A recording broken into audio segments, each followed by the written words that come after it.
आप सभी को प्रेम भरी ओम नमो भगवते रुद्राय। विदित है कि आप सभी को सावन का पावन पवित्र शिव मास चल रहा है और सारी सृष्टि शिवमय है और आप भी खूब मन लगाकर भगवान शिव जी का पूजन कर रहे होंगे। अंततो गत्वा सावन के महीने के ये अंतिम 5 दिन बहुत विशेष कार्य हम सभी भक्तों के लिए। ऐसा क्यों?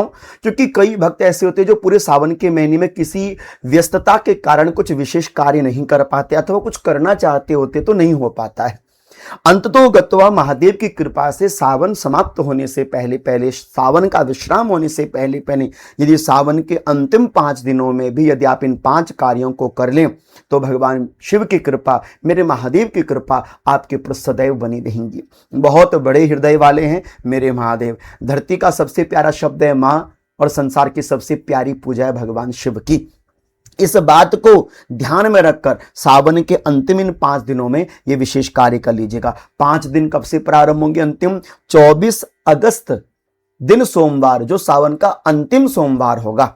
तो 24 अगस्त से लेकर 28 अगस्त पर्यंत जिस दिन रहेगा रक्षाबंधन का महापर्व, इन 5 दिनों में आपने भगवान शिव के निमित्त ये 5 कार्य जरूर कर लेने चाहिए। पहला कार्य, आपने अभी तक यदि गले में रुद्राक्ष धारण नहीं किया है तो सावन के महीने में भले 1 दाना रुद्राक्ष हो अपने कंठ में जरूर धारण करने का प्रयास कीजिएगा। रुद्राक्ष पहनने वाला साक्षात शिव स्वरूप तुल्य हो जाता है। तो भगवान शिव के रुद्राक्ष से आप कभी अपने कंठ को वंचित ना करें। कोई भी घटना जीवन में नहीं घटती यदि आपके गले में पावन पवित्र शिव रुद्राक्ष यदि आपने धारण करके रखा हुआ है। दूसरा कार्य, यदि अभी तक आपने अपने घर में बिल्व वृक्ष नहीं लगाया है तो आप एक गमले में बिल्व का पौधा जरूर लगाएं। बिल्वम साक्षात महेश्वरम, साक्षात बिल्व वृक्ष भगवान का प्रतीकात्मक स्वरूप है। तो ऐसे प्रिय स्वरूप को, प्रतीकात्मक स्वरूप को आपने जरूर अपने घर में अंकित करना चाहिए, लगाना चाहिए। तो दूसरा कार्य, अपने घर में बिल्व का पौधा जरूर लगाएं और सेवा नित्य करने का प्रयास करें। तीसरा कार्य, आप अपने घर में महादेव का शिवलिंग जरूर रखें और भगवान शिव का पूजन करने का प्रयास नित्य, नर्मदेश्वर शिवलिंग हो, स्फटिक शिवलिंग हो, जो भी आपने उचित रूपेण घर में रखा है अथवा रख सकते हैं तो इन 5 दिनों के मध्य में जरूर रखने का प्रयास कीजिएगा। और चौथा कार्य, यदि आपने पूरे सावन के महीने में प्रदोष का व्रत नहीं ले पाए हैं या नहीं कर पाए, यदि प्रदोष व्रत प्रारंभ करना चाहते हैं तो आपके लिए 25 अगस्त को पावन पवित्र प्रदोष व्रत रहेगा। मंगल प्रदोष व्रत, भौम प्रदोष व्रत और सोम प्रदोष, भौम प्रदोष और शनि प्रदोष, ये तो बड़े श्रेष्ठकारी प्रदोष होते हैं जी।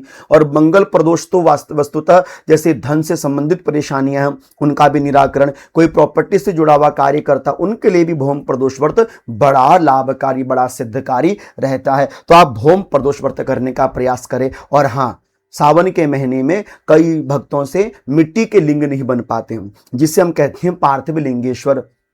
यदि आप पूरे सावन के महीने में पार्थिव लिंगेश्वर नहीं भी बना पाए तो इन 5 दिनों में आप किसी भी एक दिन में मिट्टी का शिवलिंग बनाकर बड़ी प्यार से भगवान शिव का उसमें पूजन करें। पंचोपचार, दशोपचार, षोडशोपचार जैसे हो सकते हैं आप अपने द्वारा या पंडित जी के माध्यम से पूजन जरूर करवा लीजिए। सावन के महीने में मिट्टी के शिवलिंग को बनाकर यदि पूजा ना कर पाए तो बड़ा मन में संतोष रहता है कि हम ये वो कार्य नहीं कर पाए जो सावन के महीने में करना चाहिए था।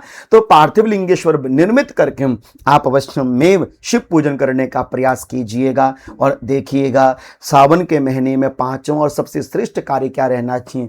भगवान देवादिदेव महादेव का जप और स्तोत्र का पाठ। आपने यदि यह कार्य नहीं किया है तो सावन के महीने में कीजिए। संपूर्ण साल भर में जो आप जप इत्यादि करते हैं ना, उसकी सिद्धि शिव जी के निकट बैठकर सावन के महीने में सिद्ध हो जाती है।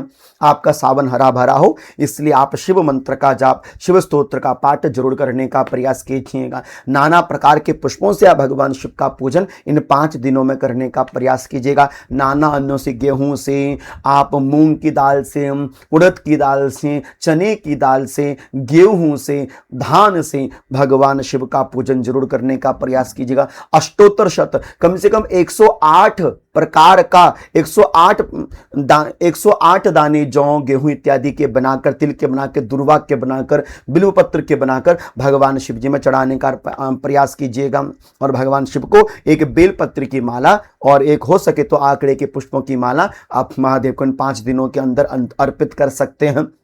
रक्षाबंधन है 28 को, तो आप महादेव को एक राखी भेंट कीजिए। महादेव देवादिदेव महादेव है, रक्षा पूरे परिवार की बनाकर रखें। और सबसे बड़ा कार्य, सबसे श्रेष्ठ कार्य, बेल पत्री के पेड़ के नीचे मिट्टी का शिवलिंग बना के, जिसे कहते हैं बिल्वेश्वर महादेव, तो बिल्वेश्वर महादेव बेलपत्री के पेड़ के नीचे मिट्टी का शिवलिंग बनाकर आप पूजन कीजिए। सारा फल तो बेलपत्री के पेड़ में छिपा होता है।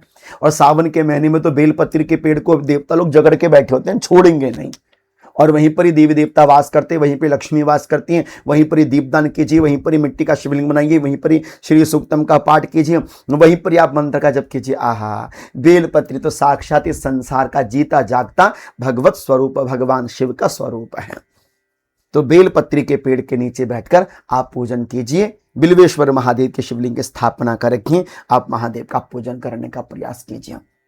तो ये बड़े सरल कार्य हैं, कोई कठिन कार्य नहीं है, बड़े जटिल कार्य नहीं है, बड़े प्यारे कार्य हैं। और महादेव के भक्तों के लिए कोई बहुत बड़ी बात नहीं है। अपने शिव के लिए तो प्राण भी देने पड़े तो भी दे दीजिएगा, लेकिन शिव पूजन से कभी वंचित ना होइएगा। मुख में ओम नमो भगवते रुद्राय, हाथों में भगवान शिव की पूजा, और मन से सदैव अपनी महादेव का चिंतन करते रहिएगा। सावन भले ही चले जाए, लेकिन आपकी भक्ति का सावन, शिव भक्ति का सावन, ये कभी समाप्त नहीं होना चाहिए। जब तक जीवित हैं हर दिन यही समझ के चलिए कि सोमवार है। जब तक जीवित हैं यही समझ के चलिए कि मेरे लिए हर महीना सावन का महीना है। आशा करता हूं कि यह शिव भक्ति से जागृत जो जानकारी मैंने आपको दी वो आपको अच्छी लगी होगी, और वीडियो अच्छी लगी हो तो आगे जरूर शेयर कर दीजिएगा।